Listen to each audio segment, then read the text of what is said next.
Welcome to the Post for All Season Sports Show. I'm Drew Rubenstein. I'm joined by publisher Dave Racy. And Dave, this is a conversation we've had a little bit ongoing in the newsroom. WVU is getting ready. They're in the works of trying to get a Hot Rod Hundley statue. This will be the second WVU statue to be up at one of the major facilities. The first, obviously, being Jerry West that went up a number of years ago, almost 10 years ago now.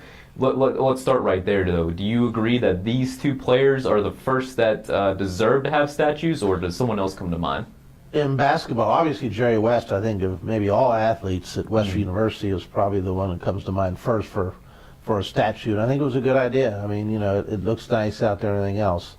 The second statue, probably if you're talking basketball, would be, Hot Rod Hundley, only because, he was the clown prince of basketball for college basketball. And I wish I'd have seen some of his antics, but, and he didn't have a great pro career.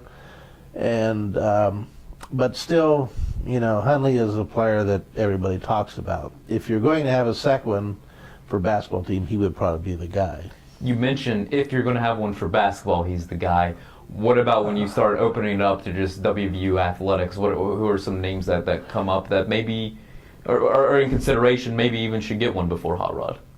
Well, there's a lot of good athletes have come through, and I think that's the problem when you start building statues. If you start, where do you stop?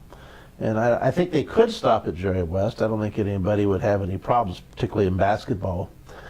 But if you start branching out to other sports, then you're going to open up. You're going to have a lot of statues, and you have so many sports, and it'd be hard to draw the line, What are your thoughts on statues in sports in general? You see it at some places. There's the Michael Jordan one, obviously, in Chicago. Kansas State has one of Bill Snyder, who's still coaching the Wildcats. Is this something that you like, or do you think this is something that should be reserved for very elite, or what are kind of your thoughts? I definitely think it should be saved for the very elite. Like I say, a lot of the major league parks down we're building statues. You go anywhere to the baseball or something, and they usually have 3 to 4 to 5, and like I say, you don't know where it's going to stop, and I always think, like when you watch these all the turmoil in the countries now, the dictators put up statues of themselves, and that's always the first thing they yank down and stuff when the other thing take over. I mean, Saddam Hussein's and all the ones they had in Russia of Lenin and those people like that. So, maybe that's not a good sign to have statues like that. I don't think I've ever happened to Jerry West or anybody else. Of course, they also have Joe Paterno's statue that's right somewhere buried in the bowels of Penn State somewhere. So right, you just never know about statues and things like that. And so I'm not big on statues. I think today's day and age, money could be better spent, but that's just me. Is it a bigger honor? Does it mean more than having like a number retired or a jersey retired? I'd say they're about equal. Okay. I think having your number retired definitely would be, definitely an honor and stuff, because that's usually reserved definitely for the best. And again, pro sports or other places, a lot of them have rings of honor around the stadium and things like that. I think Pitt has a big one. I remember I was up there one time, and it's a nice thing to bring back these guys and recognize them and give them honors and things like that. But again, like I say, if you start retiring too many numbers, you're not going to have any left. And like we were just discussing before, now we have football players with 2 guys with the same number on the team. So you're already getting a number shortage as it is. You mentioned the football stadium. I guess that's the next place I wanted to take it. Is should they be doing more at Mountaineer Field?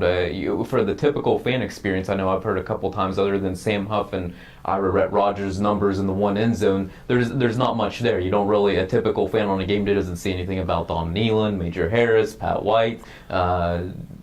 Is a statue the way to go, or are there other things that they should be doing around the stadium? I think people enjoy pictures, and commemorative, like Pat White, and maybe after the Fiesta Bowl or the Sugar Bowl. I think people like to, sort of look like almost like a museum type thing, and I think they have a lot of space in the bowels under the seats back there that maybe they could put some things up, but they put a plaque up for Bill Stewart, but right.